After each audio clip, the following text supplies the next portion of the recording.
धरई बिमल बिलोचन हिय के, मिटे दोष दुख भव। याद रखना देवियों, कष्ट और दुख में फर्क होता है। कष्ट शरीर को होता है और दुख मन को होता है। और दुख मन को क्यों हो रहा है? मन की मूर्खता की वजह से। मरीग मरीचिका में फंसा हुआ व्यक्ति अगर सड़क के दिखने वाले पानी से प्यास बुझाने का प्रयास करेगा तो क्या बुझेगी? बोलो देवियों, बोलती क्यों नहीं? हक्की बक्की मुझे देख रही हो। सड़क पे दिखने वाला पानी या रेगिस्तान की रेत में दिखने वाला पानी प्यास नहीं बुझाता। उसे साफ करने का जो प्रयत्न कर रहा है वो भी मूर्ख, और उसे पीना जो चाहता है वो भी मूर्ख। कोई मृग ये करे तो वो मृग मरीचिका, वो मृग तृष्णा, पर मनुष्य ये करे तो? मनुष्य अगर ऐसी मूर्खता करे कि वो सड़क पे दूर दिखने वाले जल से प्यास बुझाने का प्रयत्न कर रहा है। संतों ने कहा ओस का पानी प्यासे उरकी, प्यास कभी भी हर न सकेगा। जगपन घट के जल से पगले, तेरा मन घट भर न सकेगा। ये विवेक कहाँ से आता है? गुरुदेव की वाणी से। इसलिए प्रथम प्रयास क्या है? सत्संग। श्रवण करो। क्या करो?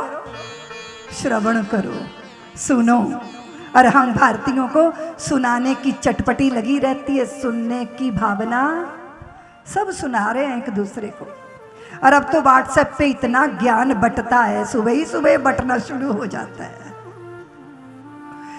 सप्लाई शुरू हो गई। अरे पहले अपने पे तो अप्लाई करो। आपके पास किसी ने भेजा, किसी ने किसी के पास भेज दिया, आपने आगे भेज दिया, तो बेचारा ज्ञान पूरे भारत में भटकता रहता है। कदाचित उसकी 4 बूंदें भी हम पान कर लें। हम निश्चय करें, आज प्रातः उठकर हम निश्चय करें कि आज रोष में नहीं आएंगे, आज चित्त शांत रखेंगे, आज अपेक्षा से नहीं भरेंगे, आज हमारी वाणी में असंतुलन नहीं होगा, आज हमारे विचार में भयंकरता नहीं होगी, आज मेरे व्यवहार में अव्यवहारिकता नहीं होगी। एक सूत्र प्रातः, एक सूत्र प्रातः आंख खोलो और देखो, वाह मैं जाग रहा हूं, मुझे जीवन है। क्योंकि 3.5 लाख लोग संसार में सोते सोते ही विदा हो जाते हैं, पर आज मैंने सुबह का सूर्य देखा। ये परमात्मा की कृपा है। वाह मैं कितना भाग्यशाली हूं। और ये चिंतन आते ही आपके हृदय की दरिद्रता दूर हो जाएगी। बहुत सुंदर कहा है तुलसी बाबा ने। संत जो हैं चलते फिरते जंगम, संत जो है तीर्थ। और सुनो देवियों, तुम तीर्थ पे जाती हो, संत तीर्थों में नहीं जाते, पर संत जहां बैठ जाते हैं वही स्थान तीर्थ स्थान हो जाया करता है। और वो चलते फिरते तीर्थ, चलते फिरते उन्होंने नाम की महिमा गाई, सत्संग की महिमा गाई। सत्संग की तो बहुत महिमा है देवियों। एक समाज ऐसा हुआ जिसने अपनी बेटियों की हत्या की, कोख में भ्रूण हत्या। अब बेटियां बहुत, जब बेटियां पैदा ही नहीं करोगे तो बहू आएगी कहां से? तो पता चला बहू खरीद के लाए।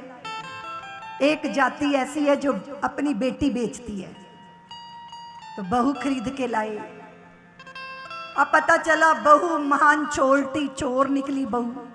उसका और उसके बाप का यही धंधा था कि ब्याह करके जाती थी, वहां से माल मत्ता समेट के भागाती थी, फिर उसका बाप दूसरी जगह ब्याह करता था, वहां का माल साफ करके। तो ऐसा ही हुआ। बहू कहती है कि चलो मुझे मेरे मायके छोड़ के आओ। उसने कहा चलो। अरे इसने अपने भी और जितने ससुराल के गहने चांदी सोना था पोटली में बांध लिया। और पति जो है छोड़ने के लिए ससुराल जा रहा है, रास्ते में प्यास लगी, एक कुआं था। पत्नी ये जो चोरनी थी ना, इसने पीछे से उसको धक्का दे दिया, वो कुएं में गिर गया। और ये अपना माल लेके भाग गई मायके। और वो हुआ ये कि कुएं में पानी नहीं था, तो वो डूबा ही नहीं, कुएं में बैठा है, इंतजार कर रहा है कि कोई आएगा निकालेगा। और पुकारने लगा, कोई आ भी गया, उसको निकाल भी दिया। और वो पता क्या किया उसने? सोचो क्या किया, सोचो। थाने गया, पुलिस को बुला के लाया, वापिस लौट गया? नहीं, वो अपनी ससुराल चला गया। और जैसे ही वो ससुराल गया तो उसकी पत्नी तो हक्की बक्की, उसने कहा परेशान ना हो, भूत नहीं हूं, तेरा पति हूं। अब तो तू सबसे मिल ली होगी ना, माँ से मिल ली, बापू से मिल ली, भाई बहनों से मिल ली, सहेलियों से मिल ली, चलो वापिस ससुराल, चलो वापिस। अब वो बेचारी क्या करती, वो चली आई वापिस। सालों बीत गए, पुत्र पुत्रियों की माता बन गई, पुत्र पुत्रियों के ब्याह हो गए, पोते पोतियां दोते दोहतियां हो गए, बुढ़ापा आ गया।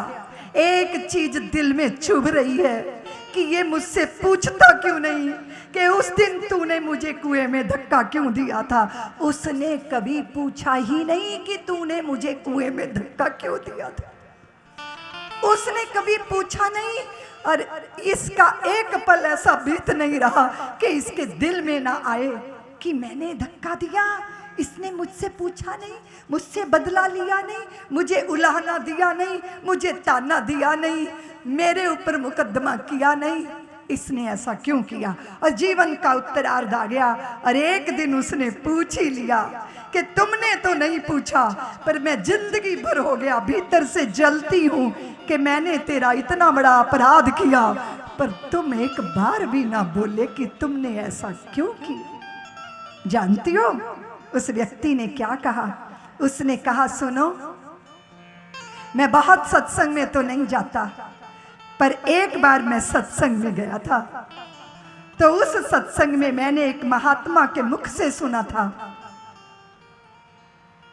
कि अपनों की गलती को क्षमा कर देना चाहिए।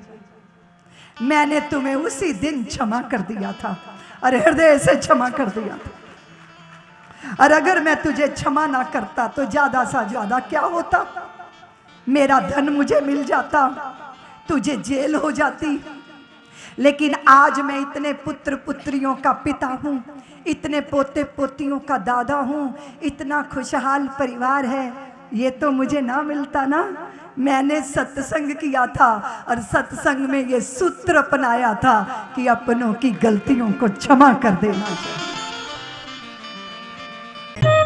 सब्सक्राइब करें साध्वी ऋतंभरा जी के YouTube चैनल को और हमारे वीडियोस को सबसे पहले देखने के लिए बेल आइकन को दबाना न भूलें।